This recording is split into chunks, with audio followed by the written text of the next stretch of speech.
Buenas tardes. Vamos a comenzar con la cuarta clase hoy de comunicación de datos. Hoy nos toca, hoy vamos a hablar un poquito de Internet, de la historia de Internet. Vamos a hablar un poquito eso de las estandarizaciones que me preguntaban recién. ¿Dudas o preguntas de los temas anteriores? ¿Tienen alguno?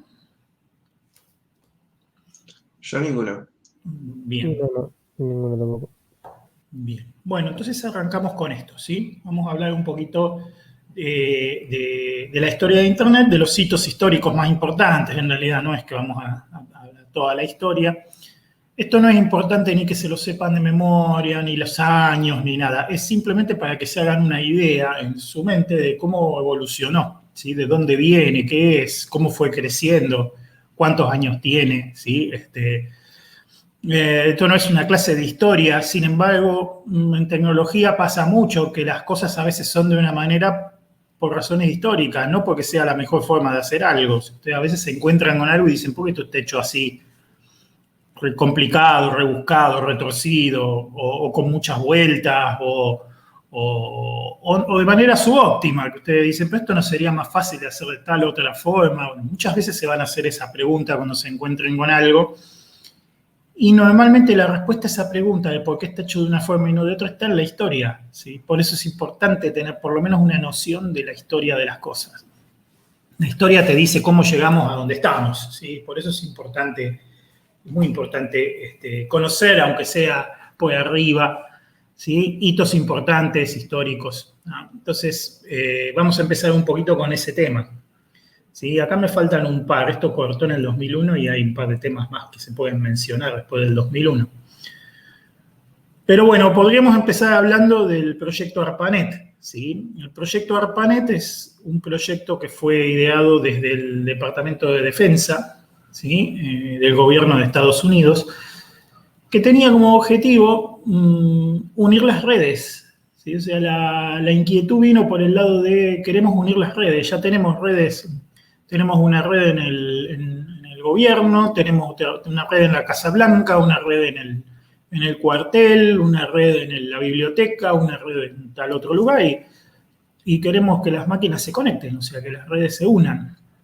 El proyecto ARPANET nació siguiendo esa idea y como proyecto militar fue creado teniendo un escenario, digamos, en un escenario de una posible guerra, ¿sí? En un escenario de Guerra Fría también, que en esa época estaba todavía vigente, ¿sí? Y por lo tanto se pensó con esta idea de que fuera resiliente, digamos, de que fuera fuerte, que tolerara fallas, por ejemplo, que no tuviera puntos únicos de fallas serios, ¿no? O sea, ya nació con esa idea, ¿no?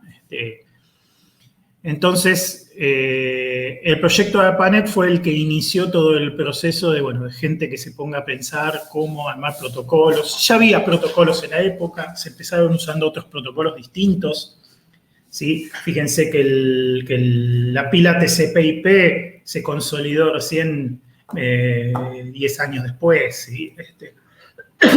Así que nació el proyecto y comenzaron a hacer las pruebas, ¿sí? El correo electrónico es uno de los servicios más antiguos. Fíjense que el primer correo electrónico se envió en el año 1971, ¿sí? Es uno de los proyectos más antiguos, uno de los primeros proyectos. El correo electrónico ya existía en los Unix entre usuarios de la máquina local, ¿sí? Cuando yo... en esa época era muy común la arquitectura de mainframes, ¿sí? Si una máquina grande tenía un montón de terminales conectadas a las que la gente se logueaba, ya sea en forma directa o a través de un módem desde lejos, ¿sí? Era muy común esa arquitectura. Entonces, el concepto del correo electrónico ya existía, o sea, uno le podía enviar, uno tenía un usuario en esa máquina y le podía mandar un mensaje a otro usuario en otra máquina, a otro usuario en la misma máquina, perdón. ¿Sí? Ese concepto ya existía.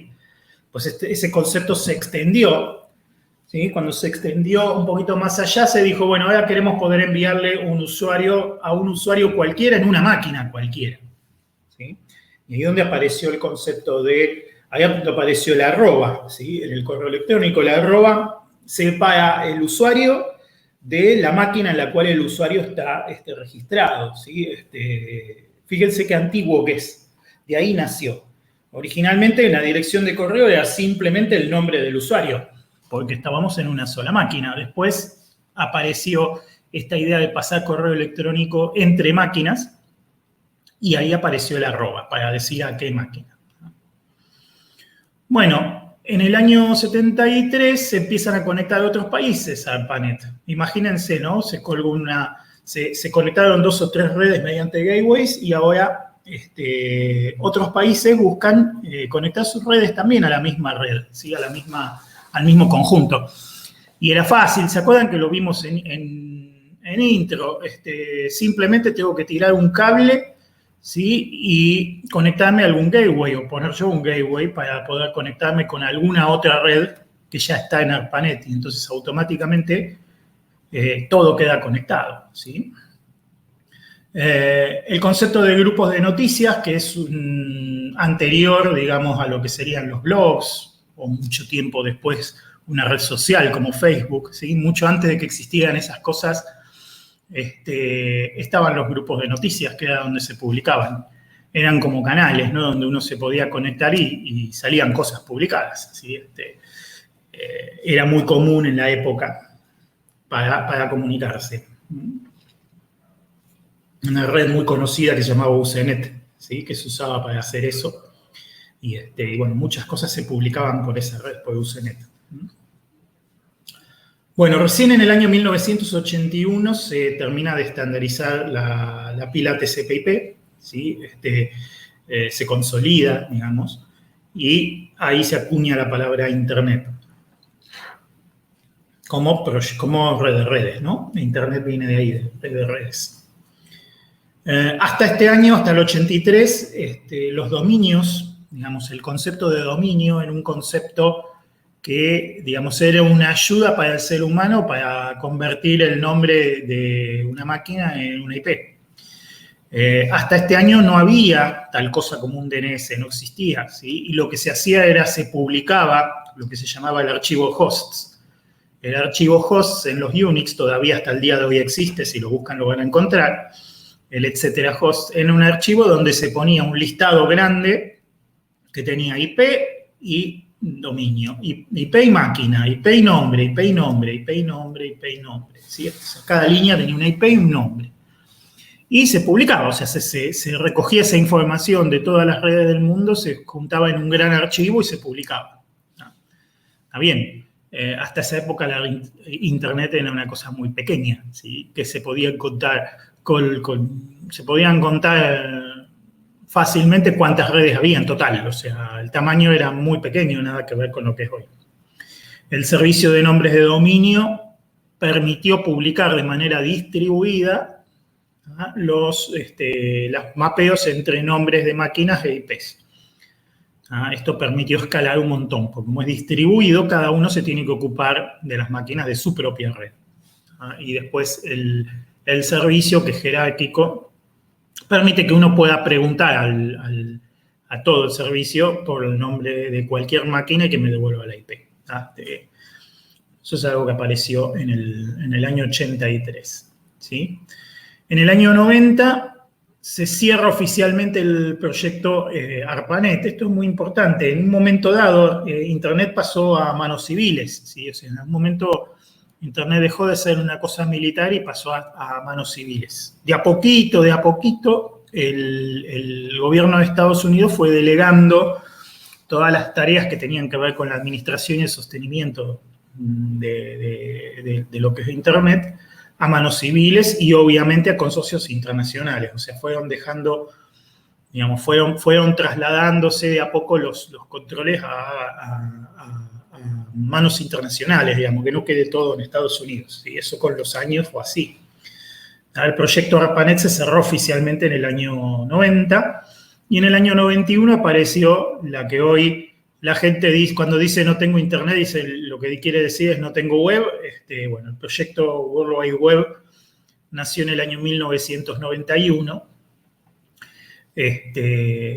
Y la idea del World Wide Web era poder publicar documentos y vincular estos documentos mediante enlaces con documentos que están en otros servidores, en otros lugares. ¿Sí?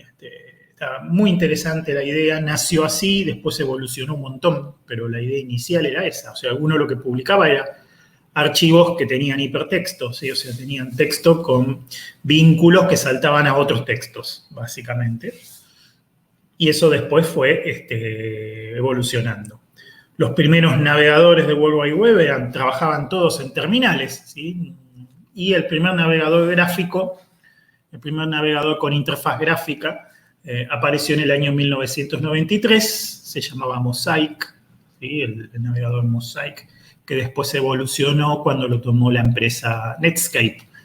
¿Sí? La empresa Netscape después tomó el Mosaic, fue evolucionando, y Netscape después pasó a ser una fundación, que es la Fundación Mozilla. Es al día de hoy el sucesor del Mosaic es el Firefox, ¿sí? El navegador Firefox. Aparecieron otros navegadores, Microsoft hizo su navegador, muchos años después Google hizo su navegador también, o sea, ustedes los conocen. El navegador de Microsoft era el Internet Explorer, que después se transformó en Edge, ¿sí? y el navegador de Google es el Chrome, ¿sí? Que apareció muchos años después. No tengo anotado acá, pero mucho tiempo después apareció. Es más antiguo, ¿sí? Muy bien, la necesidad de la creación del IPv6 se conocía desde muy temprano. Fíjense que la Internet explotó, digamos, después de la World Wide Web. ¿Sí? O sea, después de la World Wide Web y cuando se empezó a utilizar para fines comerciales, de golpe se hizo inmensa. Y de golpe el espacio de direcciones que tenía el protocolo IP versión 4 con 32 bits quedó chiquito, muy rápidamente, y lo vieron venir. O sea, vieron que que el proyecto se iba a caer. O sea, Internet iba a dejar de existir porque no se podía sostener. Crecía tan rápido. Muchas cosas hacen crisis de crecimiento. O sea, crecen y estallan por crecer demasiado rápido. Y esto iba en camino a hacer eso. Por eso es que ahí se plantearon dos soluciones para el problema. Ya en la década del 90 se plantearon dos soluciones. Solución a corto plazo y solución a largo plazo para el problema del colapso de las direcciones IP. ¿Sí?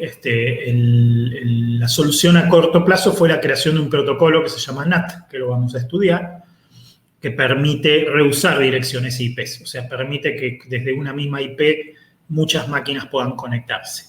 A un costo alto, que es el costo de que ya no todos se pueden conectar directamente con todos. Algunos no pueden conectarse directamente con algunos, pueden quedar enmascarados detrás de una única dirección IP. ¿Sí?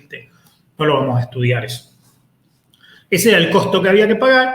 El otro costo importante es que los enrutadores iban a tener que empezar a guardar estado, cosa que hasta ahora no hacían. ¿Sí? El protocolo IP, cuando lo estudiamos, dijimos que no guarda estado, no tiene este concepto de estado. Con el NAT sí tenemos que llevar un registro, por lo menos de las conexiones que hay establecidas adentro de la red que estamos enmascarando. ¿Sí? Y eso tiene un costo también. La solución definitiva era el protocolo IPv6, que se publicó por primera vez en el año 98. Yo me acuerdo de haber leído yo estaba estudiando en esa época y yo me acuerdo de haber leído las RFC del IPv6 recién nacido. ¿Sí? Una cosa muy interesante. El kernel de Linux ya traía soporte para IPv6 y se podía probar. Y armamos con unos compañeros una red de IPv6 en esa época. Fue una cosa re loca. No había nada en el mundo de eso. ¿Sí? O sea, estaban nada más que los que hacíamos experimentos, nada más. Me acuerdo que lo hemos hecho. Llegamos a establecer una conexión de Telnet por IPv6 entre dos máquinas en aquel entonces. Pero IPv6 era una cosa completamente futurista y de ciencia ficción. ¿Sí? Cambiaba directamente todo el protocolo IP por un protocolo con más direcciones, con un espacio de direcciones muchísimo más grande y, bueno, con toda una revisión importante que se hizo de casi 20 años del protocolo IPv4, ¿sí? A esa altura. Bueno, en el año 2001 se produjo lo que se llamó el estallido de la burbuja.com, ¿sí? Que fue un fenómeno tecnológico, social y económico, ¿sí? Una especie de búsqueda de oro, ¿sí? Algo parecido a lo que está pasando ahora con el Bitcoin, ¿sí? Con los Bitcoin y con las criptomonedas en general. Esta idea de en aquella época era me construyo un sitio web y lo hago crecer un poquito y se lo vendo a un monstruo por un montón de plata. Hubo unos cuantos que se vendieron así, que explotaron así, y bueno, y eso hizo que muchísima gente armara sitios para tratar de vender, y bueno, eso produjo lo que se llamó la burbuja.com. Un montón de empresas que se crearon, que pidieron, recurrieron a capitales de riesgo para formarse y que se fundieron, y bueno, si leen un poquito la historia la van a encontrar. Burbujas, que se llaman, como hubo una burbuja inmobiliaria, como una burbuja del oro, como una burbuja. Burbujas hay cada tanto de todo. ¿Sí? Bien, ¿alguna duda, alguna pregunta? El .com era de Commercial, ¿no? ¿Cómo? .com era de Commercial, ¿no? Commerce, claro, commerce o comercial. Sí, señor, así es, así es. En el DNS, las terminaciones, hoy está más libre, hoy ya se habilitó nombres libres, pero originalmente estaba organizado, había dos jerarquías, ¿sí?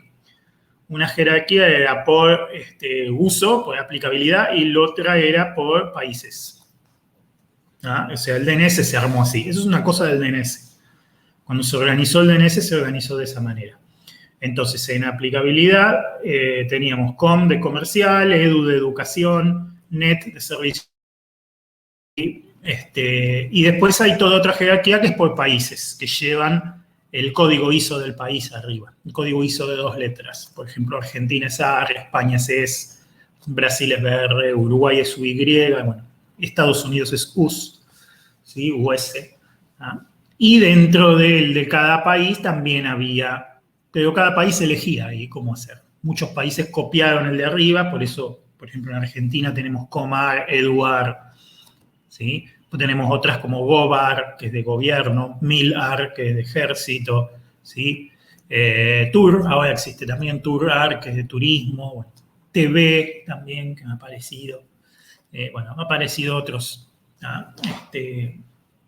Otros países no copiaron y usaron otros. Por ejemplo, Inglaterra, cuya terminación es UK, de United Kingdom, utiliza CO en vez de COM, 2 letras nomás, CO. Las páginas de Inglaterra van a encontrar que son .co.uk, ¿sí? Por ejemplo. O España, que no tiene com, no existe com, es España directamente decidió por cobrar todo abajo de eso. ¿Sí? ¿Sí? Qué sé yo, depende del país, ahí cada país decidió su propio camino. Pero sí, la Internet comenzó siendo una cosa que tenía aplicabilidad militar y científica, fundamentalmente. O sea, a pesar de que fue creada por los militares, siempre tuvo una orientación más bien científica y académica. Y después migró a uso comercial. ¿Bien? Bueno, al día de hoy está en todos lados. Obviamente se imaginan cómo es hoy. Está en todos lados en Internet. Bien, muy bien. ¿Alguna otra pregunta? De mi parte, no. Es interesante conocer un poquito de la historia. Bueno, un hito que no está acá, que podríamos agregar, ¿sí? Lo que pasa es que no me acuerdo exactamente el año y no les quiero mentir, pero creo que fue en el año 2000, entre el año 2012 y el año 2014, ¿sí? No me acuerdo exactamente el año, se puso en producción oficialmente el protocolo IPv6. ¿Sí? O sea, hasta ese año, hasta ese momento, IPv6 era pruebas nomás. Hoy IPv6 está en producción y muchos sitios del mundo, ¿sí? Están publicando por IPv6 y también por IPv4. ¿Ah? Es otro hito importante es ese. ¿Sí?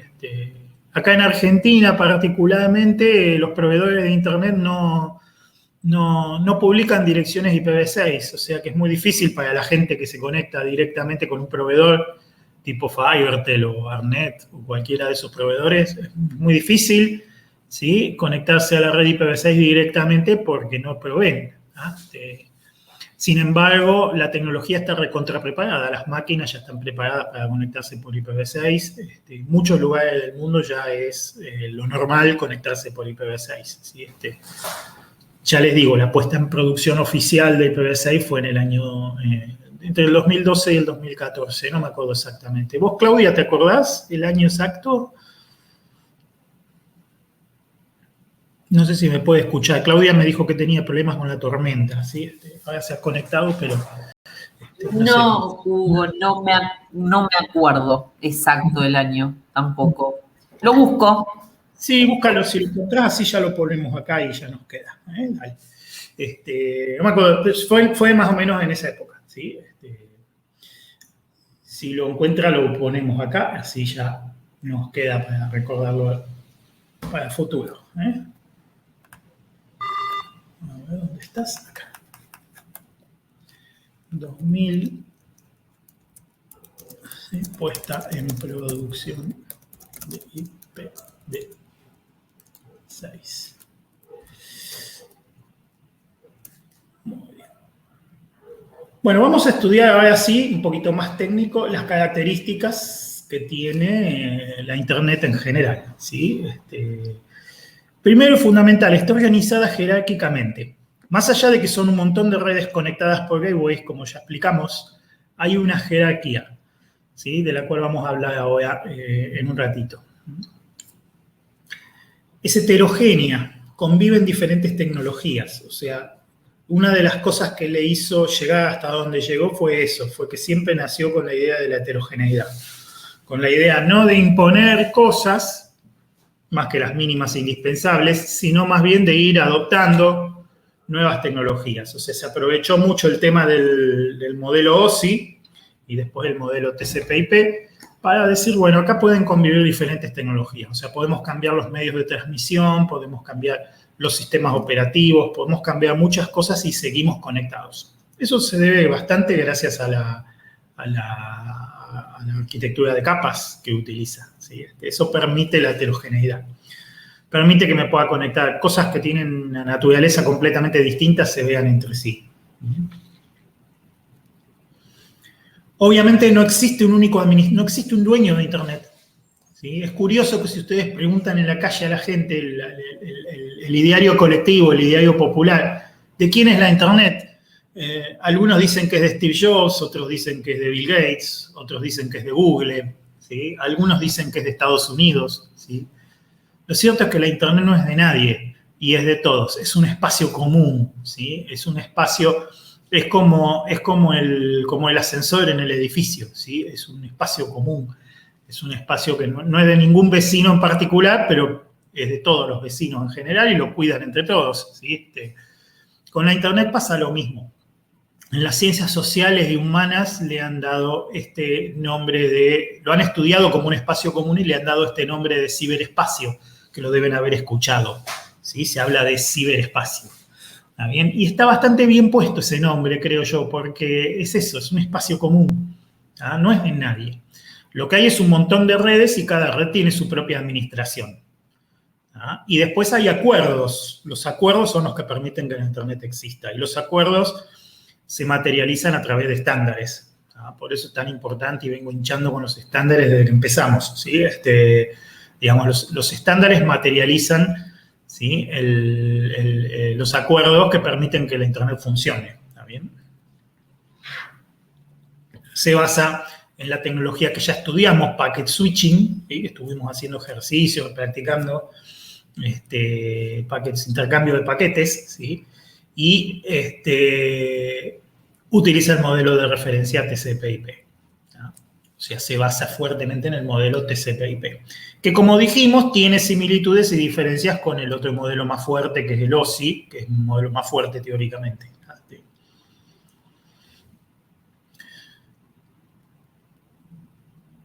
Bueno, desde el punto de vista de las redes existen tres enfoques que se pueden tomar respecto al intercambio de tráfico.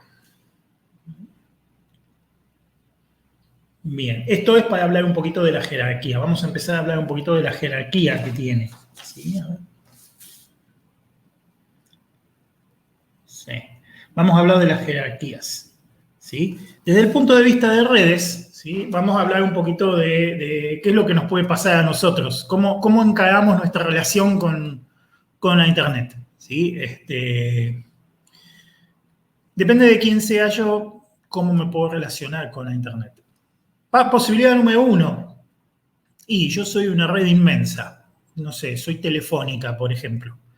He tirado cables, he unido continentes, digamos, tengo redes mías, ¿sí? Cables míos, todas cosas mías que unen ciudades de un país entero. O sea, es un tremendo monstruo, que tengo miles de usuarios. Los usuarios en Internet tanto consumen contenido como proveen contenido. Y esto es importante entenderlo también. Un usuario en Internet no solamente consume contenido, también provee contenido. Si yo, por ejemplo, tengo una empresa, mi empresa tiene un sitio web y yo tengo un montón de empleados que navegan por Internet, pero también tengo un sitio web que publico y que la gente desde otros lados consume, ¿sí? Entonces, yo tengo un montón de usuarios y este montón de usuarios producen y consumen.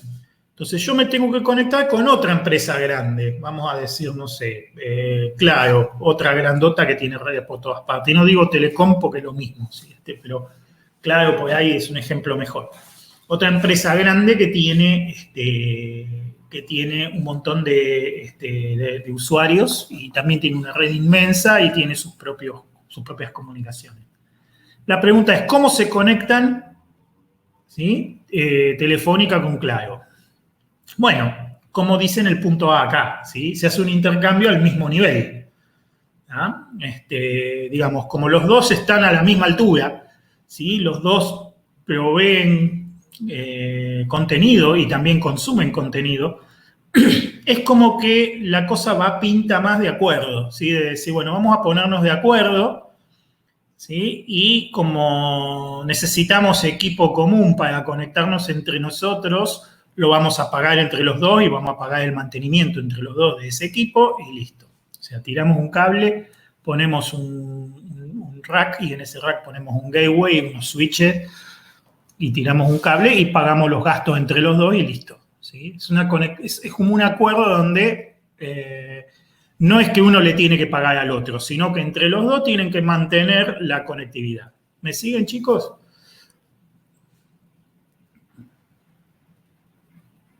¿Me siguen? Sí, sí.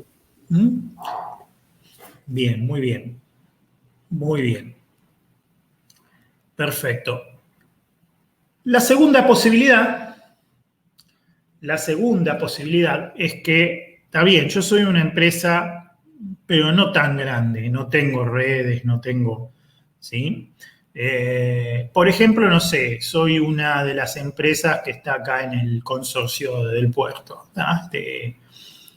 Y la verdad es que yo no puedo ir y negociar par a par con Telefónica, ¿no?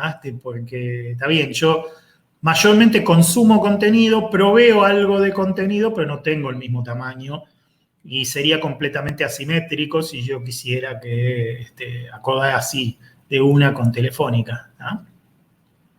Entonces, lo que yo hago en ese caso es, hago lo mismo que haría si fuera Telefónica, pero con otras empresas que están en la misma que yo. Por ejemplo, vamos a agarrar todas las otras empresas del consorcio, ¿sí? Y decir, bueno, a ver, entre nosotros nos comunicamos bastante porque tenemos mucha interactividad. Entonces, vamos a ponernos todos de acuerdo, ¿sí? Y también vamos a instalar algún punto común y nos vamos a conectar todos ahí y lo vamos a pagar entre todos. Pero por otro lado, necesitamos conectarnos con el resto de la Internet, no nos podemos quedar mirándonos el ombligo, ¿sí? Entonces, vamos a hacer un acuerdo con alguna empresa más grande a la cual le vamos a tener que pagar, ¿sí? Para que nos provea conectividad con el resto de la Internet. ¿Se entiende, no es cierto?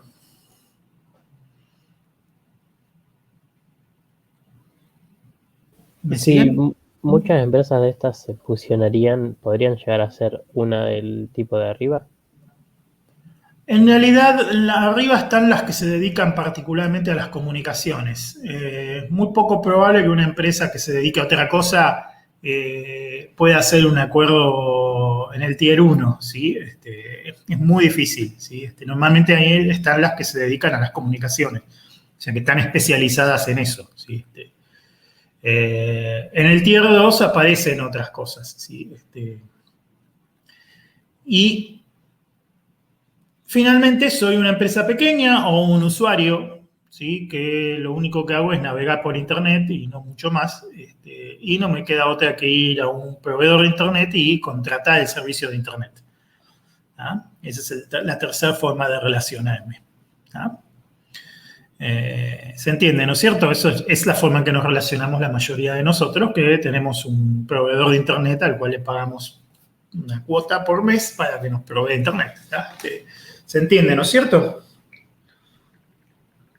Sí, sí, se entiende. Muy bien. Acá donde aparecen los tier. Un tier quiere decir nivel, ¿sí? O estatus o altura, ¿sí? En el Tier 1 caracteriza a las organizaciones que se conectan con el formato A, o sea, hacen acuerdos de conectividad con otras empresas del mismo alcance y no pagan a nadie por el tráfico. En el Tier 2, ¿sí? Están las organizaciones que se conectan con el formato B, o sea, hacen acuerdos de conectividad con otras empresas del mismo alcance y a su vez pagan por tráfico a las empresas de Tier 1. Y después, el Tier 3 se caracteriza por las organizaciones que se conectan en el formato C. ¿Sí? Clientes de proveedores de Internet o pequeños proveedores de Internet que subcontratan, digamos, ¿no? Está bien, que contratan a un proveedor de Internet y subcontratan a sus usuarios. Esos entran todos en el Tier 3. ¿Se entiende, no es cierto? Esta es la forma típica. Acá en Argentina he visto, yo por ejemplo, muchas empresas que ya son grandes, que podrían estar tranquilamente en el Tier 2, ¿sí? Pero que están en el Tier 3. ¿Sí? Eso se ve mucho, porque debido al crecimiento lento que hay, ¿está bien? Pasa que uno tiene una empresa que ya es inmensa y le está pagando por Internet a Fibertel y tenés a tu vecino al lado que también le está pagando por Internet a Fibertel, que resulta que vos te conectás mucho con tu vecino y los dos están pagando por el tráfico a Fibertel. Cuando podrían tirar un cable, conectarse entre ustedes, hacer un acuerdo y... Pero claro, requiere una madurez tecnológica, ¿sí? ¿Por qué? Porque fíjense ustedes en un detalle, que es que el proveedor de Internet a ustedes les alquila, además de darles la conectividad a Internet, el proveedor de Internet a ustedes les alquila la dirección IP, ¿tá? Que es lo que necesitan para salir. ¿Está bien? Para poder pasarte al Tier 3 necesitas tu propio rango de IPs. ¿Sí? Y el propio rango de IPs tiene un costo, no es mucho para cualquier país normal, pero para nosotros es mucho, ¿sí? Lo que vale, digamos, pagarle al registrar para que nos reserve la IP y nos la sostenga. Pero eso no es un alquiler, eso es directamente que las IPs pasan a ser nuestras, ¿sí? Somos dueños de la IP. ¿Está bien? Y cuando entramos en el Tier 3, nosotros mismos decidimos con quién nos conectamos para rutear esas IPs, ¿sí? O sea que ahí, digamos, es ese salto madurativo el que muchas veces no se hace y por lo tanto las empresas no pasan al Tier 3, no pasan al Tier 2, se quedan en el 3 y bueno, o como clientes de proveedores de Internet y listo. ¿Sí? Bien, vamos a hablar un poquito de los tipos de acuerdos. El acuerdo de peering es el ejemplo de lo que les decía hoy que puede pasar en el Tier 2 o en el Tier 1 de dos empresas del mismo tamaño, ¿sí? Dos empresas se ponen de acuerdo, dos organizaciones, ¿no? Se ponen de acuerdo en la conectividad de sus redes y entre ambas se hacen cargo de las expensas. ¿Sí? De estos hay públicos y privados. Cuando interviene el Estado, cuando interviene un Estado o cuando es abierto, digamos, o cuando hay un organismo, ¿sí?, que lo administra, se dice que es un acuerdo público. Cuando es un acuerdo entre dos vecinos, por ejemplo, que se ponen de acuerdo, entonces se dice que es un acuerdo privado. ¿Está bien? Los acuerdos de provisión de tráfico, ¿sí? Son acuerdos donde una empresa le paga a otra por la conectividad al resto del mundo. O sea, yo voy a un proveedor de Internet y le pago por mi conectividad internacional.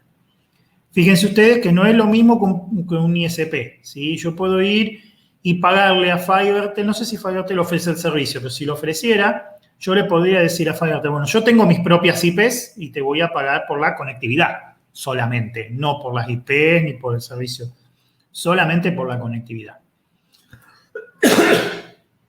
Entonces lo que hago yo es configurar en el sistema de ruteo automático que mis IP yo quiero que sean ruteadas a través del sistema de Fivertel, ¿no? Para que pase a través de ellos, ¿no? Fíjense que no es la misma relación, ¿no?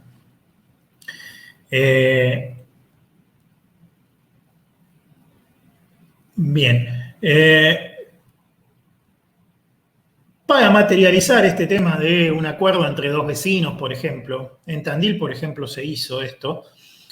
4 o 5 empresas dicen, bueno, vamos a hacer un acuerdo, ¿sí? Entonces, una técnica clásica es la de construir un punto neutro, ¿sí? Un IXP o un punto neutro, que sería como un lugar en el cual todo el mundo tira un cable o una fibra hasta ese lugar y ahí se ponen los equipos que interconectan. Y las expensas de eso se pagan entre todos, ¿no? Acá en Argentina tenemos una organización que se llama Cabase, ¿sí? Que es muy interesante, la Cámara Argentina de Internet, ¿sí? Ex Cámara Argentina de Base de Datos y Servicios en Línea, ¿sí?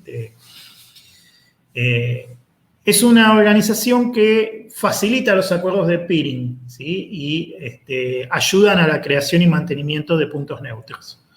Por ejemplo, en Tandil hay un punto neutro, hay un nodo de Cabase, ¿sí? Un punto neutro, con el cual se interconectan municipalidad, universidad, usina y algunas empresas de la Cámara Empresaria también, ¿no?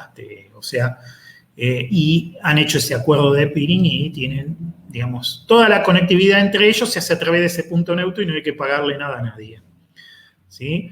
Sí hay que pagar una cuota fija, que Cabase mismo, digamos, administra todo eso, hay que pagar una cuota fija al proveedor, digamos, al que tiene la fibra que conecta este nodo con los nodos que están en otras ciudades, ¿no? Por ejemplo, si hay una fibra que va de Tandil a Mar del Plata, bueno, al proveedor de esa fibra hay que pagarle una cuota también, ¿no? Pero es una cuota fija normalmente. Es una cuota fija por ancho de banda, ¿no? Por máximo ancho de banda, ¿no? Y después hay que hacer un acuerdo de peering hay que hacer un acuerdo de conectividad para conectarse al resto del mundo, porque si no nos quedamos solamente con los que están conectados en Cabase y no podemos salir de Cabase, ¿sí? Para conectarnos con el resto hay que hacer un acuerdo que se lo hace cada uno por su lado con alguna empresa proveedora de conectividad internacional. En una organización madura normalmente existen varias empresas que proveen ese servicio y existe la posibilidad de jugar, o sea, existe la posibilidad de conseguir un mejor precio, digamos, hay competencia, digamos, cuando hay madurez pasa eso. Mientras no hay madurez, hay un único proveedor, hay un monopolio y bueno, y todo el mundo tiene que caer en eso sí o sí. Es importante entender que esto tiene que evolucionar, ¿sí? Como Internet es un ciberespacio, ¿sí? Uno tiene que tener autonomía en soberanía y autonomía en ese ciberespacio, ¿sí? Mientras uno no tiene eso, es como que está en una posición débil, ¿sí? Mucha gente no lo entiende eso, pero es lo mismo que hace 500 años ser una colonia o ser un país independiente, ¿sí? Ese es el mismo problema. Y lleva a las mismas cosas, ¿sí? Todo igual. En lo sutil pasa lo mismo que lo que pasaba hace 500 años con eso. ¿Se entiende, no es cierto? Se entiende vos. Bueno, vamos a ver algunos organismos y estándares de Internet. Como les dije, la Internet no es de nadie, ¿sí? No hay nadie que diga yo soy Internet. Sin embargo, hay varios organismos, hay digamos, varias organizaciones que se dedican a sostener, digamos, los acuerdos, la estandarización para que Internet pueda funcionar. O sea, desde el mismo momento en que nos queremos conectar, nos tenemos que poner de acuerdo para no pisarnos las colas, ¿sí? Qué sé yo, para no usar los dos el mismo número, para ponernos de acuerdo en cuáles son los protocolos que vamos a usar. Para un montón de cuestiones es muy importante estar de acuerdo. Entonces hay varios organismos que se dedican desde distintos ejes a mantener a mantener eso funcionando, ¿sí? Vamos a ver los más importantes, ¿sí? Fíjense que son civiles, ¿sí? El IANA era militar y dejó de existir, ¿sí? El IANA creo que era militar. Los demás creo que son todos civiles, ¿sí? La ISOC, la Internet Society o Sociedad de Internet, creada en 1992, ¿sí?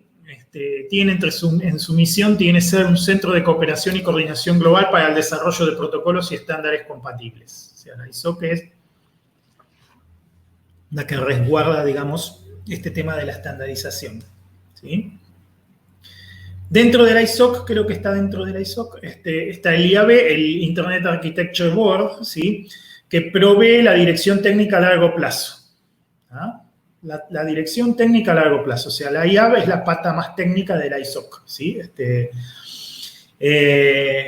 Y está formada por varios grupos de trabajo, entre los más conocidos el IRTF y el IETF, ¿sí? El Research y el Engineering, la fuerza de trabajo de investigación y la fuerza de trabajo de ingeniería o de desarrollo, ¿sí? ¿Ah? En el IRTF se hace investigación, ¿sí? Se busca unificar los esfuerzos de la gente que investiga, ¿sí? Como proyección a largo plazo. ¿Ah? Y la IETF es muy importante, es el organismo de estandarización, ¿sí? Es un organismo que se encarga de materializar los acuerdos mediante unos documentos que se llaman RFC. ¿Sí? Que de estos posiblemente algunos vayan a leer ustedes. Capaz que en esta materia algunos podemos leer y si no, bueno, en su trabajo, si trabajan alguna vez con redes, van a tener que leer alguno. ¿Sí? Hay muchas cosas que conviene ir a leer las RFC directamente. ¿Sí? Son documentos de estandarización que son, digamos, la materia prima con la que trabaja la IETF.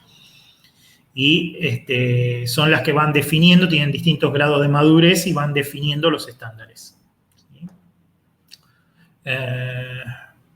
Por decirles alguna que me acuerdo, el RFC 822 creo que es la que estandariza el protocolo SMTP que se utiliza para el correo electrónico.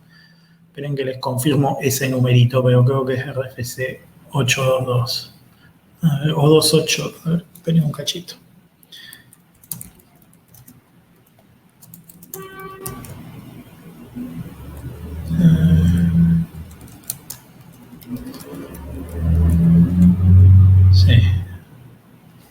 Sí, RFC 822 es la del correo electrónico, no es la del SMTP, la del correo electrónico, ¿sí? Es la que estandariza la forma que tienen los correos electrónicos, ¿sí? 822, estaba bien, me la acordaba bien. Lo cual es bastante bueno, quiere decir que todavía me funciona la cabeza. 822. ¿No? Bien, muy bien. Los documentos RFC van pasando en función de su madurez por distintos estadios. ¿Sí? Puede ser un estándar, puede ser un estándar borrador, o sea, todavía no llega a ser estándar, ¿sí? Está para proponerse como estándar, ¿sí? Está evolucionado, digamos, o puede ser estándar propuesto. Están en el orden inverso, ¿sí? O sea, el más maduro es el estándar, sigue el estándar borrador, sigue el estándar propuesto, después están los experimentales, ¿sí? Que bueno, están para probar, ¿sí? Los informativos, estos son interesantes porque son solamente sugerencias, ¿está bien? Y los históricos, los que quedaron obsoletizados, ¿sí? Por otros más modernos, ¿sí? En función de la aplicación de las RFC, también tenemos las que son requeridas, que sin eso no se puede andar, ¿sí? ¿Está bien? Las RFC referidas al protocolo IP, por ejemplo, son todas requeridas. Si no manejamos bien el protocolo IP, no llegamos a Internet. ¿sí? Las recomendadas son las de uso conveniente, dice no te obligo a usarlas, pero te recomiendo que las uses porque es bueno, como por ejemplo el protocolo TCP. Nosotros a Internet podemos salir con otro protocolo que no sea TCP. Podríamos salir con UDP, podríamos salir... Bueno, ahí hay otras variantes de protocolo que están al mismo nivel que TCP y podríamos usar y a Internet salimos. No hay problema, porque ya con respetar el IP, a Internet salimos, ¿sí? Pero la recomendación obviamente hace que uno se incline más hacia lo que está recomendado, obviamente. Electivo, ¿sí? Lo haces si querés, ¿sí? Si te interesa instalarte un servidor de correo electrónico, podés poner SMTP si querés, y si no, ponés otra cosa. Bueno, muchísimo menos requerido, mucho menos fuerte. Uso limitado. Hay RFCs de uso limitado que son recontra específicas, son para algún usuario determinado o para un escenario determinado o una situación muy recontra específica, ¿sí? Y bueno, entonces ahí se habla de un RFC de uso limitado. Y no recomendado. No recomendado es normalmente RFCs que se usaron alguna vez y hoy no se usan más, que fue reemplazado por otra cosa mejor, entonces hoy se dice esto no lo uses más. Bien.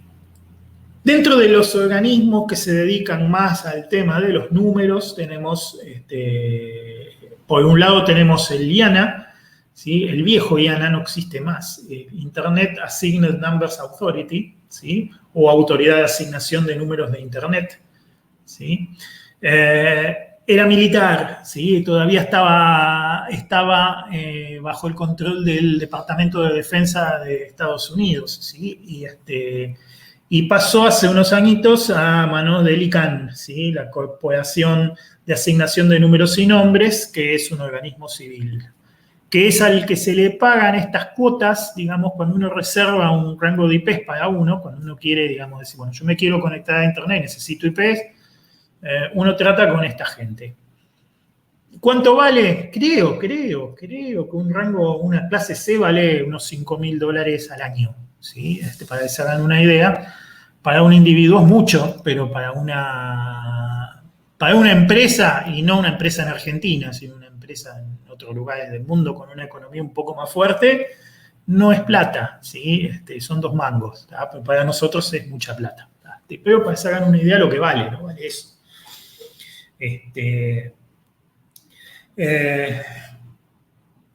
Las funciones son asignar las direcciones de protocolo IP, o sea, los rangos de IP, y los números de sistema autónomo que se utilizan en los sistemas de ruteo automático.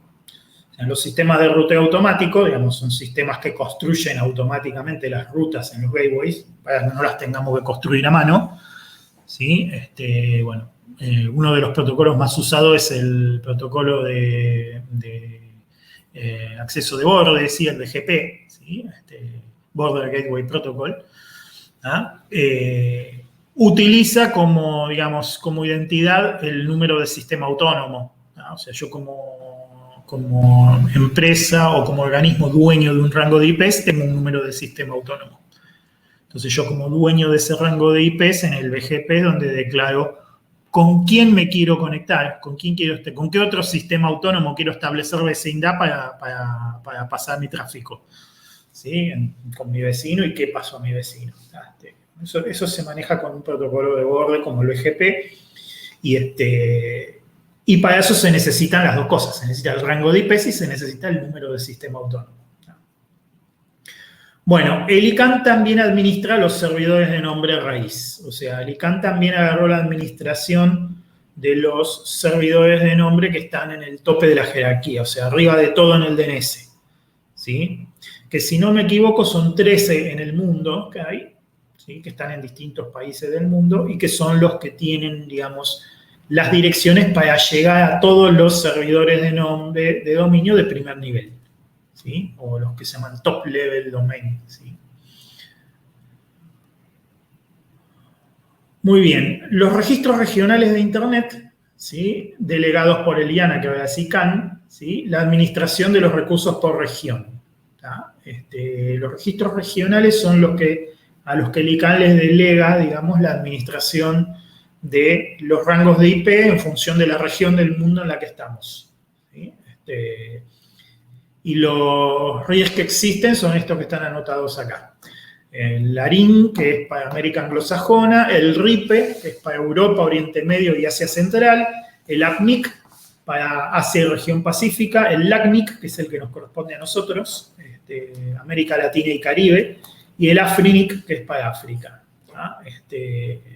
Digamos, el ICANN delega en estos, ¿sí? Todo lo que tiene que ver con las IPs y lo que tiene que ver con los números de sistema autónomo a cada uno de los regionales en función de en qué lugar del mundo estás, ¿sí? Y de la misma manera también se delega el DNS reverso y, ya les digo, la administración de los servidores de nombre raíz también está a cargo de esta gente. ¿No? Bien, ¿alguna pregunta? ¿Se entiende? ¿Se han formado una idea global más o menos de cómo es? Hasta ahora yo ninguna. Bien, perfecto. Ahora vamos a llegar a la pregunta que me hiciste hoy, Gonzalo, el tema de la estandarización. ¿Ah? ¿Por qué hay que estandarizar un lenguaje de programación? Preguntaste hoy, ¿no es cierto? Sí, eso mismo. Bien, está muy bien la pregunta, ¿eh? Muy inteligente esa pregunta. Bien, Yo vamos a lo que hablar. supuse es que si a vos le das todo el mismo compilador, la gente se sale de la norma, programa de otra manera, no le va a andar. Claro. Le va a compilar. O lo mismo con los interpretadores. Supuse. Claro, muy bien. El problema viene cuando no existe un único intérprete o cuando no existe un único compilador, sino que cada uno se programa su propio compilador o su propio intérprete. Ahí es donde se pudre todo. ¿Ah? ¿Me seguís? Sí, hasta ahí te sigo. ¿Por qué? Porque, bueno, no es que hay un único compilador para este lenguaje. Porque si hay un único compilador para este lenguaje, ¿quién lo hizo? ¿Quién lo mantiene? ¿Ah? ¿Qué licencia tiene? Entonces, no está bueno que, digamos, que se base en un único compilador, ¿sí? Lo ideal es que el lenguaje tenga su identidad, tenga su estándar. Entonces, si yo quiero construir un compilador para ese lenguaje, me lo construyo yo. Pero tengo que respetar el estándar, porque si no, programas que fueron escritos para otros compiladores, o fueron escritos y probados en otros compiladores, cuando lo compilen no va a funcionar. ¿Me seguís? Sí, se me hace un poco raro todavía, pero te sigo.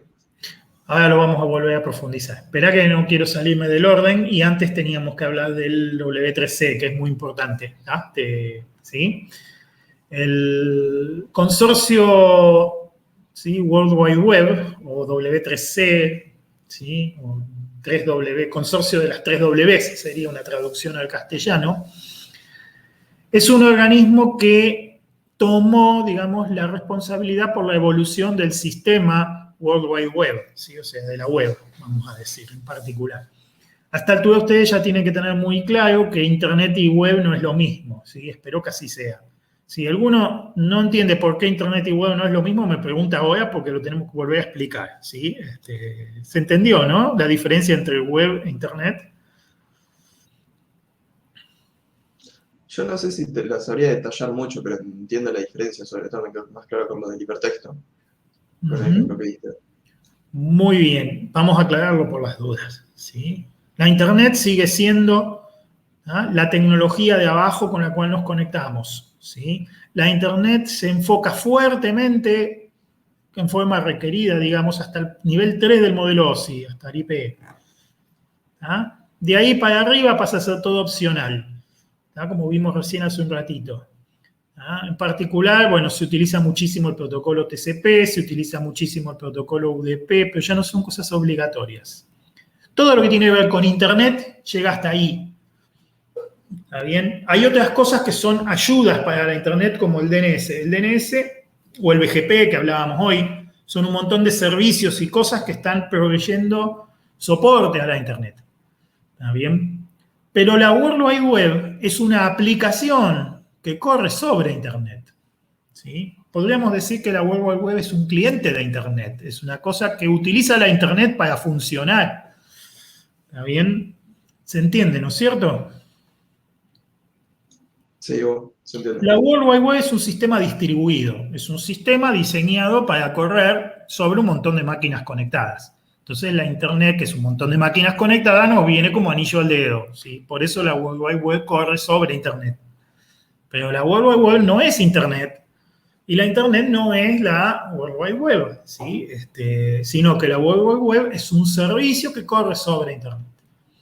Dicho esto, aparece el W3C, que ¿qué es lo que dice? ¿De qué se ocupa? Se ocupa de la World Wide Web, justamente. O sea, se ocupa de todas las cosas que tienen que ver con que la World Wide Web funcione. ¿Está bien?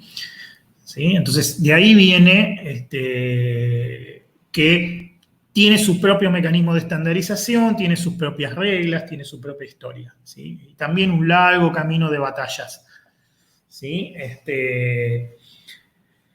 Por ejemplo, las URL, ¿sí? Todo lo que es el formato de la URL, ese que empieza con http, dos puntos, barra, eso está estandarizado por W3C. ¿Está bien? El protocolo HTTP, que se utiliza para la transferencia de archivos en la web, está estandarizado por W3C. El lenguaje HTML y el lenguaje CSS también están estandarizados, ¿sí? por W3C. ¿Ah? El W3C también estandarizó lo que se llama el DOM. No sé si han oído hablar del DOM, que es el mecanismo que conecta, digamos, que construye una jerarquía de objetos a partir de un documento HTML. ¿Ah? Y llegan hasta el punto de decir qué métodos hay que invocar, de qué objetos para, ¿sí?, lograr diferentes efectos en un documento. Sin embargo, nunca se metieron con el lenguaje específico. ¿Ah? Nunca se metieron con el lenguaje específico. ¿Qué es el lenguaje específico? Bueno, es algo que nació muy salvajemente, ¿ah?, en los navegadores muy al principio, ¿sí? Que es un lenguajecito de programación y un pequeño intérprete conectado, implementado dentro del mismo navegador para hacer determinadas cosas. ¿Ah? Este es el origen del famoso JavaScript. ¿Ah? Originalmente el nombre era LiveScript, se llamaba LiveScript, fue creado por Netscape, ¿sí? Y se llamaba LiveScript. Y un loco de marketing de Netscape se le ocurrió la fantástica idea de renombrarlo como JavaScript porque Java estaba de moda en esa época. O sea, Java era un lenguaje, Java lo conocen ustedes, es un lenguaje de programación orientado a objetos, ¿ah?, que tuvo su gran auge más o menos en esa época. Todo el mundo hablaba de Java, entonces el tipo de marketing que dijo, bueno, pongámosle JavaScript a esto, ¿sí? Y nos generó un dolor de cabeza. ¿Por qué? Porque todo el mundo confunde Java con JavaScript, como si fueran la misma cosa y no tienen nada que ver. Tienen alguna similitud en la sintaxis porque tienen una raíz común, que es el lenguaje C, ¿sí? O sea, tanto JavaScript como Java, ¿sí?, heredaron un montón de aspectos sintácticos del lenguaje C, ¿está bien? Y bueno, por eso se parecen, pero no tienen nada que ver, ¿sí? JavaScript es un lenguaje interpretado, es un lenguaje multiparadigma. ¿Ah? Java es un lenguaje mixto, que tiene compuesto, tiene una parte que se compila y una parte que se interpreta, pero es un lenguaje fuertemente orientado a objetos, ¿sí? Nada que ver una cosa con la otra, ¿sí? De hecho, el LiveScript, que después evolucionó en JavaScript, es un lenguaje que tiene muchas construcciones funcionales que Java no tiene. ¿Sí? Java es un lenguaje de orientación a objetos. ¿Y qué pasaba con JavaScript? Bueno, JavaScript era una pesadilla. Hace 15 años atrás, JavaScript era una pesadilla.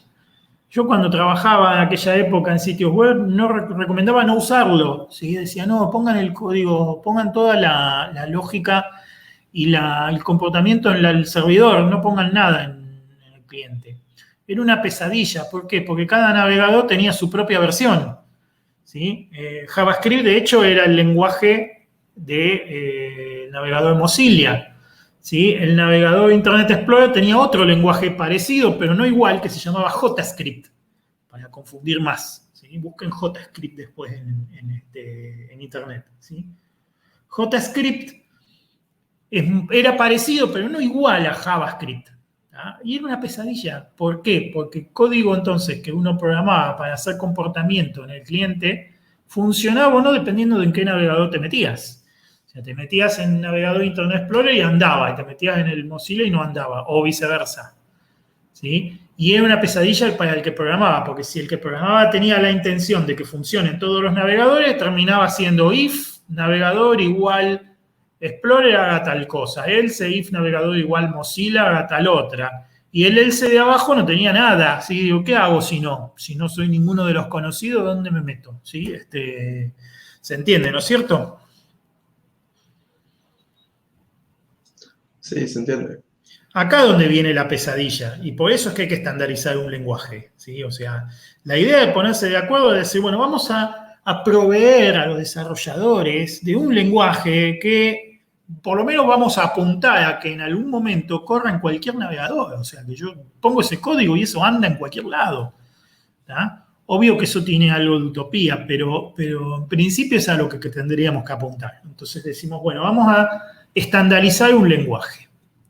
¿Sí? El proceso de estandarizar el lenguaje es igual a un proceso en el que se estandariza un protocolo o cualquier otra cosa. ¿Está bien? Bueno, la organización de estándares que tomó la estandarización de JavaScript fue la ECMA, ¿sí? Que es un organismo de estandarización europeo. ¿Sí?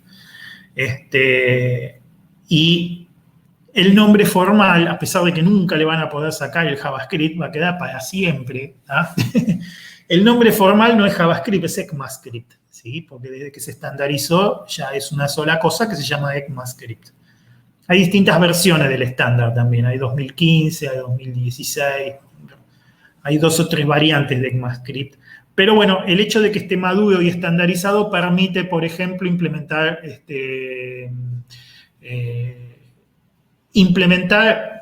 pedacitos de código que generan, digamos, el espacio sintáctico en un navegador viejo para que corra código nuevo, ¿sí? Que se llaman polyfills, ¿sí? Se instalan.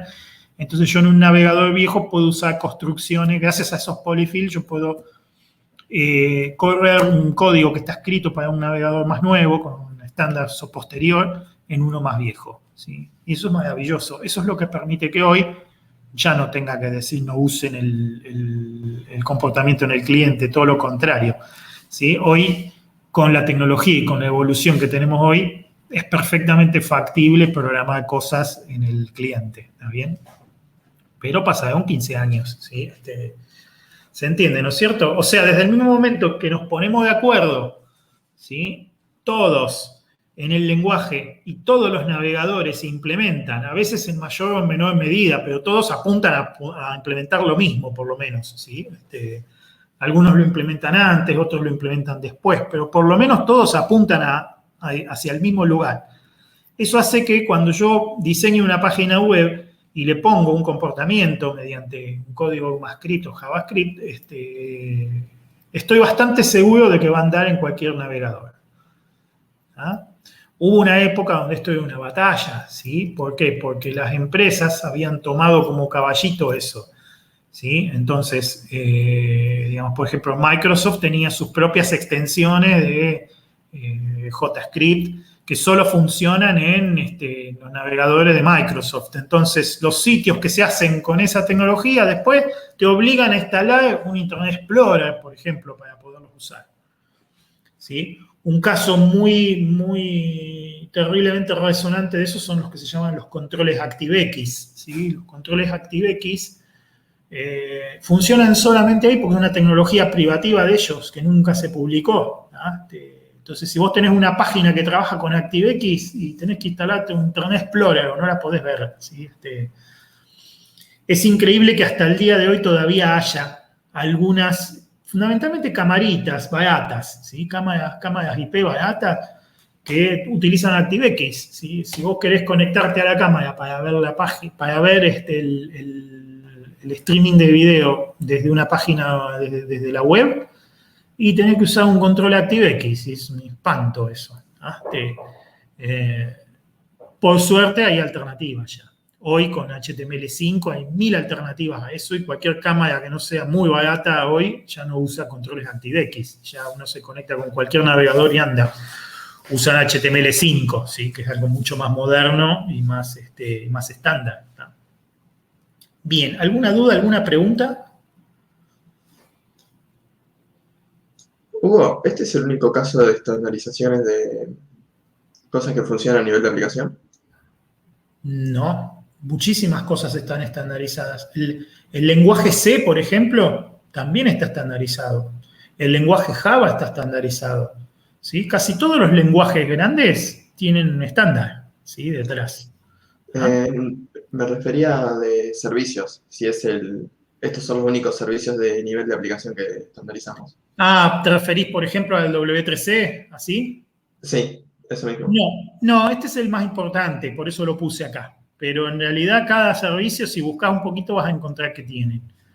¿Ah? Si son servicios estándares, normalmente están basados en la implementación de algo que fue estandarizado o ya sea la IETF o por alguna otra cosa.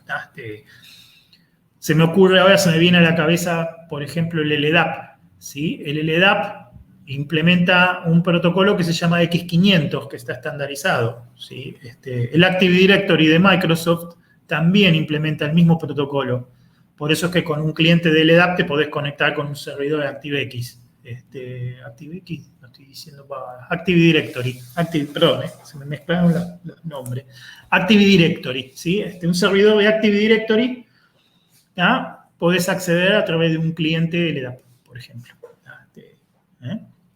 ¿Se entiende, no es cierto? Sí, se entiende. Así que a tu pregunta de si hay servicios estandarizados o estandarización a nivel de servicios, muchísimas. Cuando vos te quieras conectar con un servicio, es el primer lugar al que tenés que ir a mirar. ¿Ah?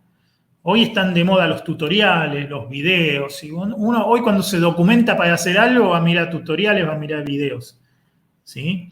No está mal, no es que esté mal eso, no es que esté mal que vayas a preguntar a Stack Overflow a ver si a alguno le pasó antes lo mismo que te está pasando a vos y te nutras de eso. No, eso no está mal. Lo que está mal, lo que está muy mal, es quedarse con eso solo.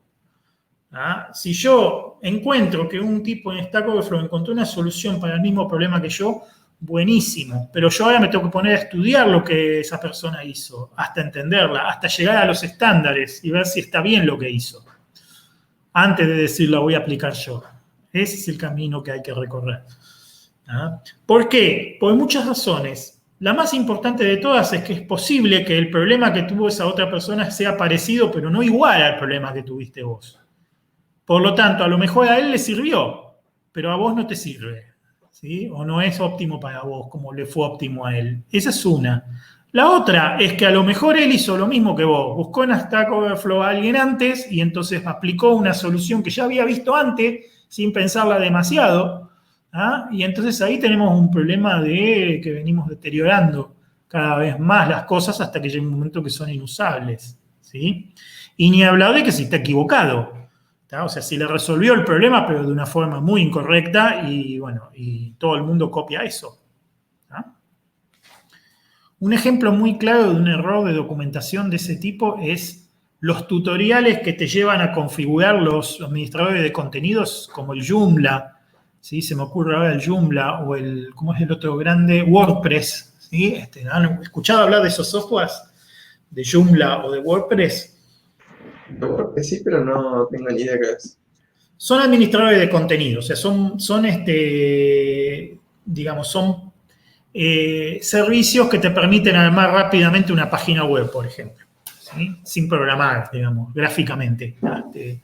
Tienen modulitos y tienen cosas, son lindos, son cómodos, pero están lejos de ser óptimos y los traigo a mención porque es impresionante la cantidad de tutoriales que hay dando vuelta, que explican cómo instalarlos, que están mal, que te dicen directamente que les pongas los permisos de una forma que permiten fácilmente que los hackeen, ¿sí? Por eso hay tantos hackeados, tantos Joomla hackeados, tantos WordPress hackeados por todos lados, porque los tutoriales que te enseñan a instalarlo, lo enseñan mal.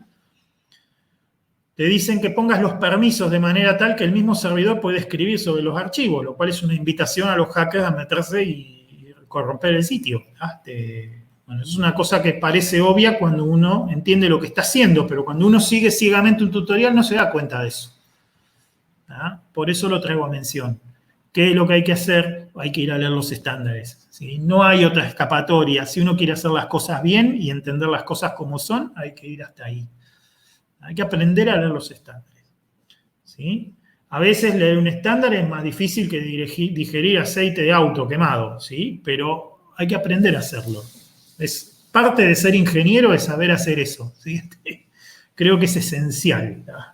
Por eso se los menciono e insisto tanto con ese tema.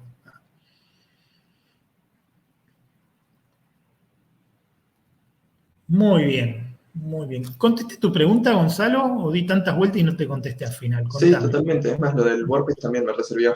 Pues ya me había encontrado con ese término. Sí, muy bien, me alegro. Bien, entonces, a ver. Vamos a hacer un repaso de la diferencia entre el modelo OSI y el modelo TCP/IP. ¿Sí? Ya lo vimos en intro, ¿se acuerdan? El modelo OSI lo vimos en intro. ¿Sí? Vamos a hacer una diferenciación. ¿Sí? Los niveles 1 y 2 en el modelo OSI corresponden con un solo nivel para TCP/IP, porque a TCP/IP no le interesa demasiado porque no lo implementa. Si el modelo de referencia TCP/IP dice, esto lo resuelve alguien más. El modelo de referencia TCP/IP empieza en el nivel 3. Y a todo lo que está abajo del nivel 3 le pone un único nombre, que es nivel de enlace o de acceso a la red. Dice, bueno, esa parte no me interesa, manéjenla ustedes. ¿Sí? El modelo recién ataca directamente cómo mi protocolo IP interactúa con diferentes protocolos de nivel de enlace o de acceso a la red. Por ejemplo, hay estándares que hablan sobre cómo debe interactuar IP con Ethernet, por ejemplo. Que nosotros vamos a ver algo de eso. Pero nada más, hasta ahí llega. El modelo de referencia TCP/IP no se mete con esa parte. El nivel 3 del modelo OSI, el nivel de red, ¿sí? Para el modelo de referencia TCP/IP es el nivel de IP o el nivel de Internet. Y acá, básicamente, encontramos dos grandes protocolos que son el IPv4 y el IPv6. ¿Sí? O sea, el modelo TCP/IP propone IPv4 e IPv6 como las soluciones para el nivel 3. El nivel 4, que es nivel de transporte, en el modelo OSI, o nivel de transmisión también le dicen, ¿sí? En el modelo de referencia TCP/IP es el nivel TCP o el nivel de transporte. ¿Ya? Se llama, igual heredó los mismos, ¿sí? Y con los niveles 5 y 6 y 7 hace lo mismo que con el 1 y el 2. Dice, bueno, esto no es problema mío, que lo arregle la aplicación. Entonces, le llaman nivel de aplicación a los últimos 3 niveles, los niveles de arriba. En el nivel de enlace del modelo de referencia TCP/IP no se hacen más que recomendaciones sobre cómo transmitir paquetes IP, lo que les decía hoy. En el nivel de Internet del modelo de referencia TCP/IP se describen los protocolos IP, ICMP e IGMP. Es verdad, eso hoy no se los dije y es verdad. ¿Sí? IPv4 o IPv6 son los dos posibles IPs. Y después tenemos protocolos ayudantes, que los vamos a estudiar acá, como son el ICMP y el IGMP. En el nivel de transporte del modelo de referencia TCP/IP se describen los protocolos TCP y UDP. Hay otros más, pero los más importantes son TCP y UDP. ¿Sí? Y en el nivel de aplicación están todos los protocolos de servicio, que normalmente no se mete mucho. El modelo de referencia TCP/IP no dice nada de eso. Bueno, yo acá les puse algunos de los más conocidos. HTTP, FTP, SSH, DNS, BGP o SPF. ¿Sí? HTTP se usa en la web. FTP es un protocolo de transferencia de archivos más antiguo. ¿Sí? SSH es un protocolo de acceso a terminales seguras. ¿Sí? DNS es el protocolo que se usa para el DNS, para el servidor de nombres de dominio, servicio de nombres de dominio. El BGP y el OSPF son protocolos de ruteo automático, de los cuales ya mencioné algo, y el BGP es el que se usa para rutear entre distintos sistemas autónomos, mientras que el OSPF normalmente es interno en una red. ¿Sí? Es un protocolo de ruteo automático que se utiliza dentro de un sistema. ¿sí? No es border, es interno, es IGP en vez de BGP, ¿sí? Es de protocolo interno dentro de un sistema autónomo, ¿no? Bien, eso se los menciono, no pretendo que se lo sepan ni nada de memoria ni nada de eso, como siempre, ¿no? Bien, ¿alguna pregunta? ¿Puedo creer qué significa UDP? UDP quiere decir User Datagram Protocol o protocolo de datagrama de usuario. ¿Ah? Y puede hacer conceptualmente la distinción importante.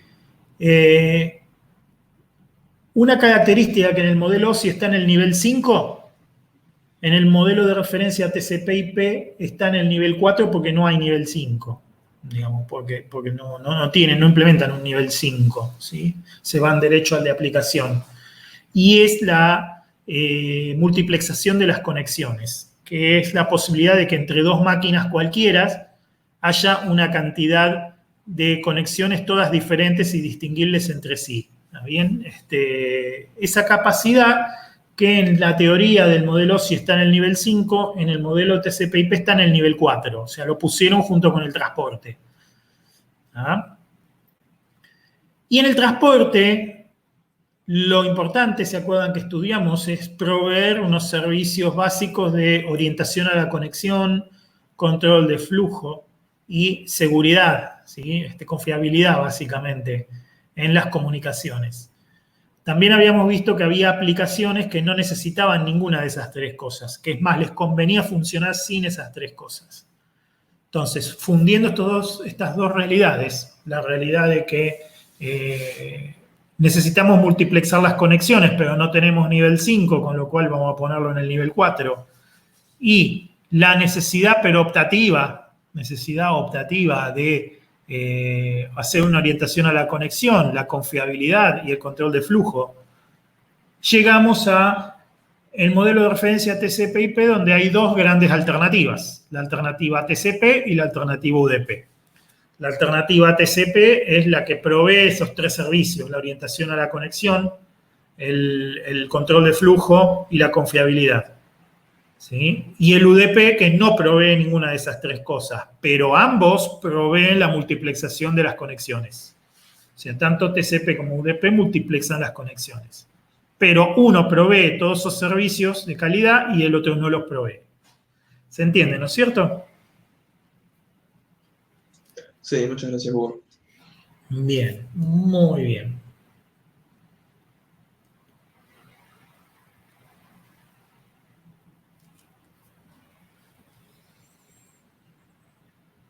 Bueno, vamos a hablar un poquito de la dirección y el ruteo IP. O sea, vamos a empezar a hablar primero desde lo conceptual, después nos vamos a ir metiendo en cómo funciona, ¿sí? Pero por ahora quiero que conceptualmente vayamos entendiendo algunas cosas que son importantes.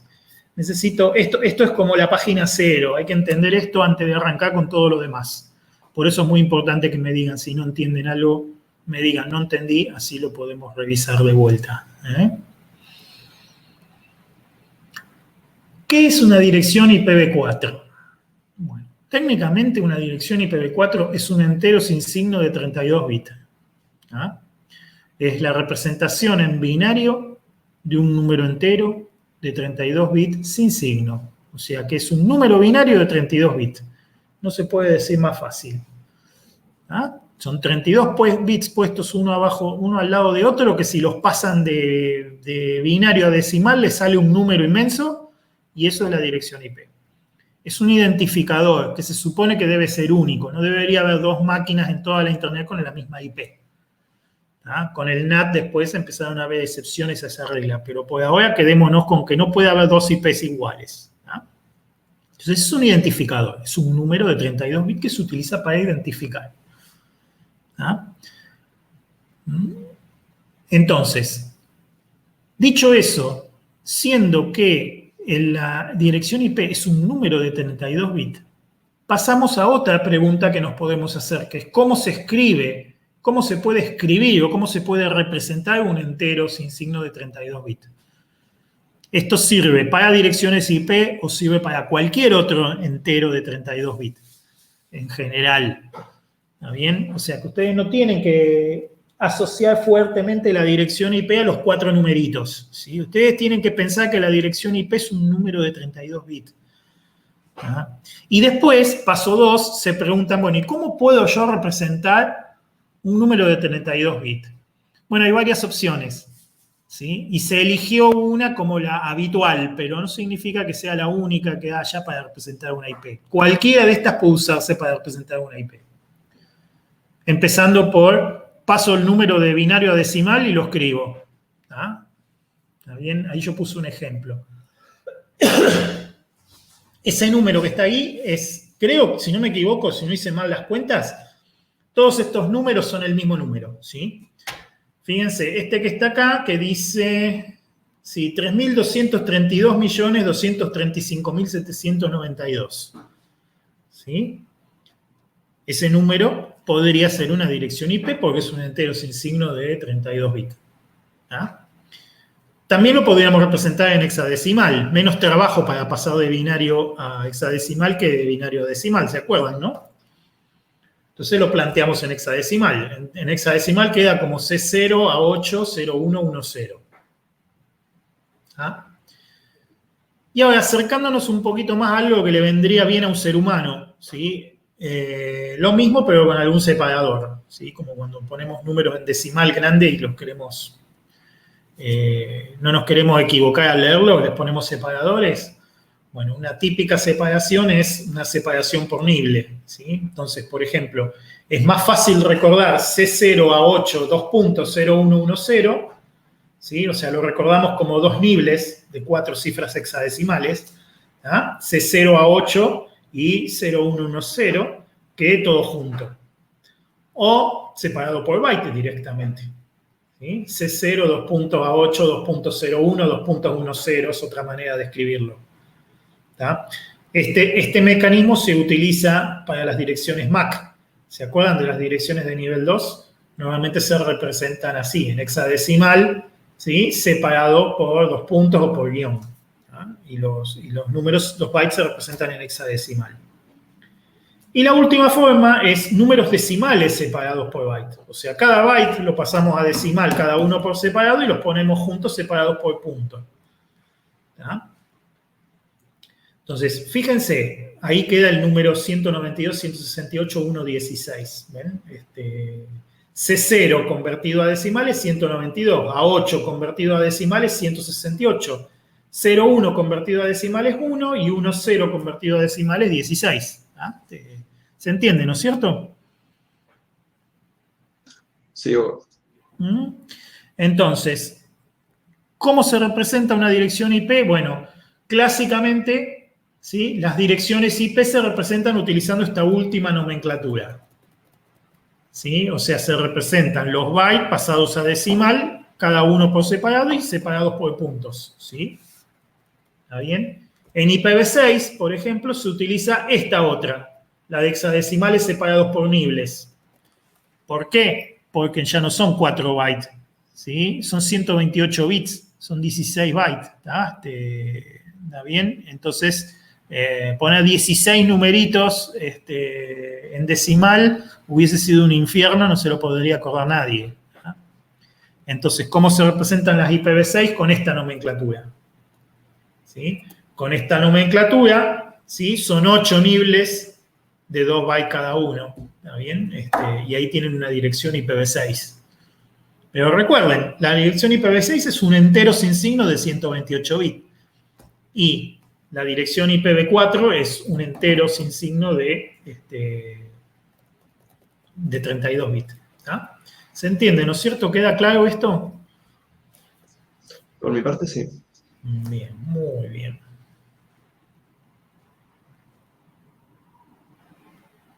Todas estas representan al mismo número y por lo tanto a la misma dirección IP. Luego lo pueden convertir hexadecimal, a binario, octal o a lo que les guste. ¿Sí? Igual va a ser siempre la misma dirección. Bien.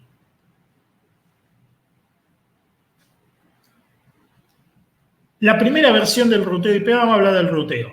¿Sí? Porque implícitamente hay una verdad contenida en el protocolo IP en general, y es que la dirección IP guarda dos datos interiormente.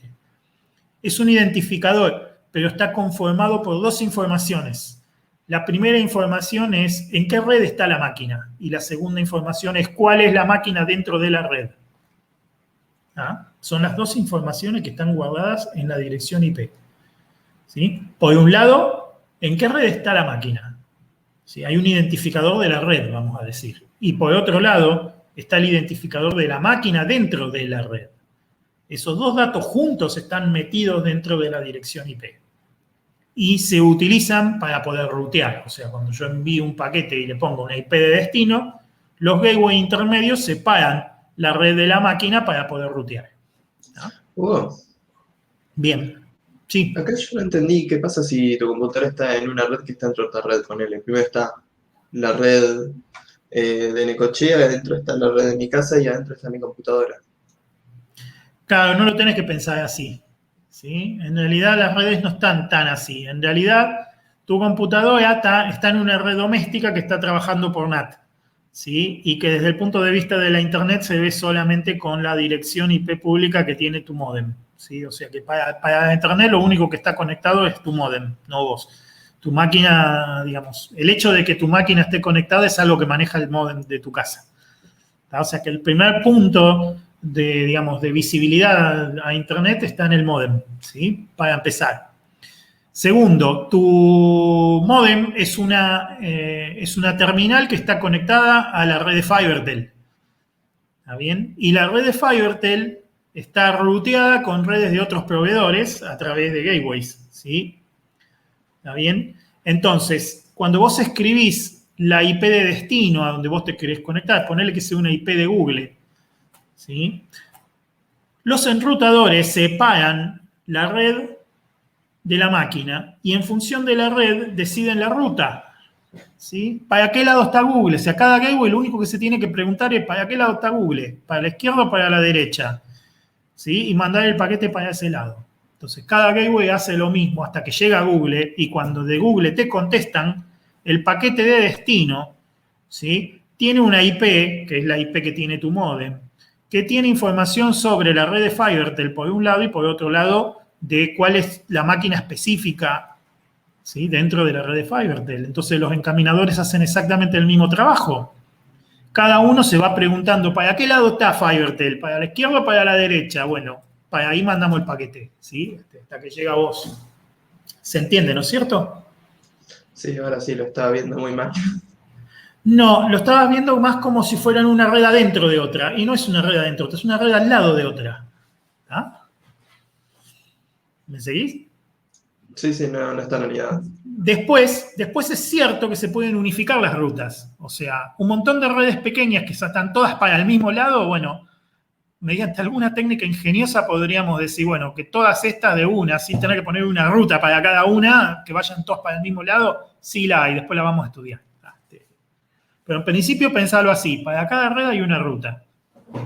La red de FiberTel, bueno, hay una ruta en los encaminadores por todas partes que dicen para qué lado está la red de FiberTel, ¿sí? Entonces, cuando un paquete viene con una IP de destino cuya red es la red de FiberTel, ¿sí? Los encaminadores saben para qué lado enviarlo. ¿Ah? No necesitan saber dónde está, solo necesitan saber para qué lado es. ¿Sí? Es como cuando te parás en el cruce de la ruta 226 y la 227, ¿sí? Vos no necesitas saber dónde está Tandil, vos solamente necesitas saber para qué lado está Tandil, para doblar a la izquierda o para doblar a la derecha. ¿Se entiende, no es cierto? Sí, vos, se entiende. Bueno, esto es lo mismo, ¿sí? O sea, desde el punto de vista del gateway, simplemente lo único que hay que saber es para qué lado está, no hace falta saber exactamente dónde está. ¿Sí? ¿Ah? Eso es lo que hace tan potente el protocolo. Muy bien.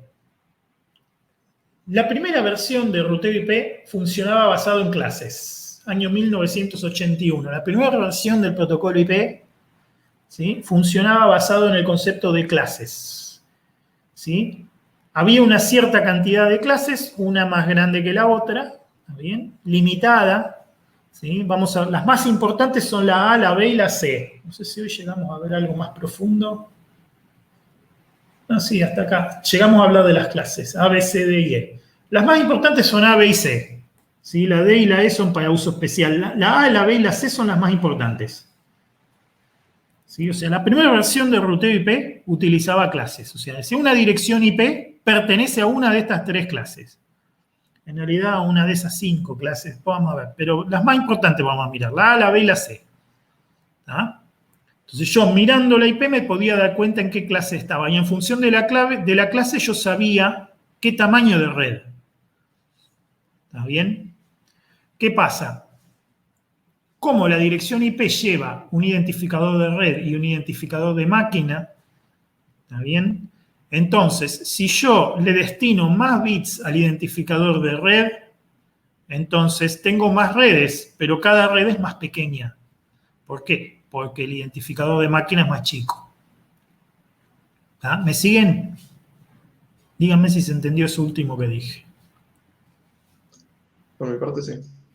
O sea, yo tengo una cantidad fija de bits, 32. ¿Ah? Si yo quiero usar un identificador de red más grande, me obligo a usar un identificador de máquina más chico. Y viceversa. Si quiero utilizar un identificador de máquina más grande, me obligo a usar un identificador de red más chico. ¿Ah? Entonces, ahí había un punto de compromiso. Si mi red era grande, yo necesitaba un identificador de máquina más grande para poder tener más máquinas. Pero, lamentablemente, eso hacía que haya menos redes en total. Menos redes posibles. ¿Sí? ¿Por qué? Porque el identificador de red es más pequeño. Entonces, esto de las clases era justamente para negociar ese tamaño. ¿Sí? Las clases de tipo A, ¿sí? Las IP de clase A, ¿sí? Usaban un identificador de red de 8 bits.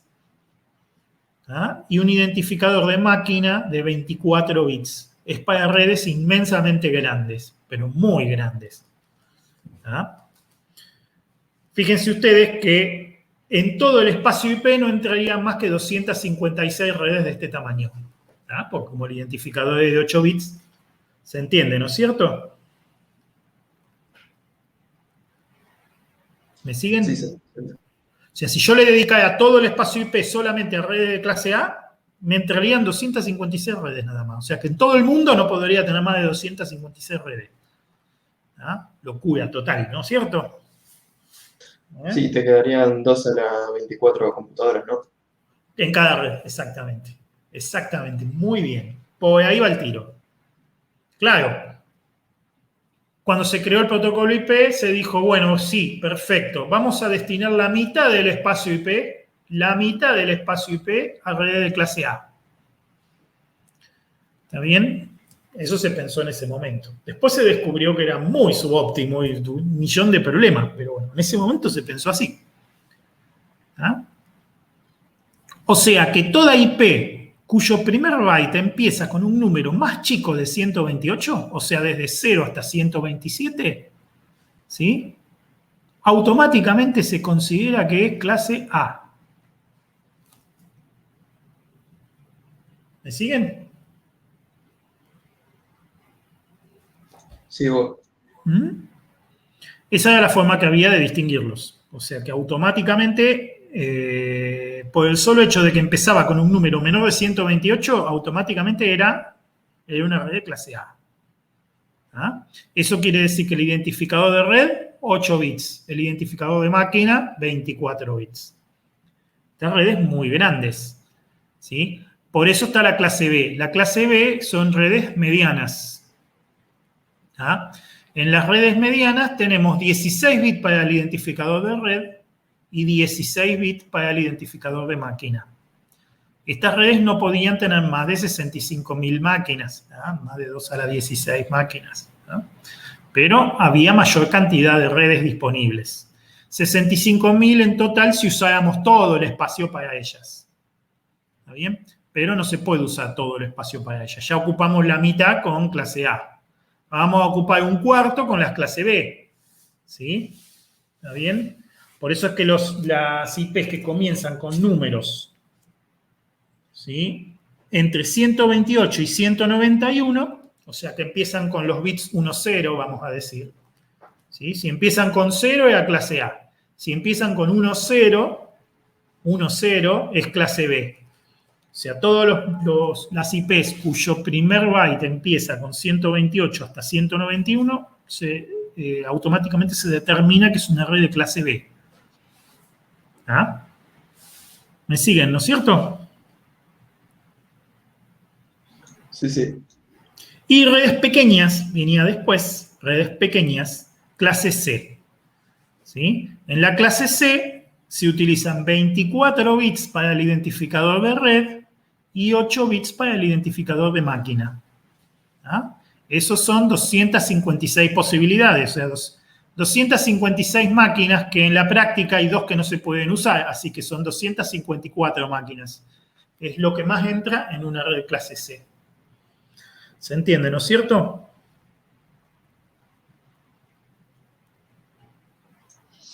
Bien, o sea, ahora cada vez estamos sacando más máquinas. Son más cantidad de redes, pero ¿sí? Menos máquinas en cada red. ¿Tá? Las redes de clase C empiezan con los bits 110, o sea, los números que van de 192 a 223 en decimal. De 192 a 223 son redes de clase C. ¿Tá?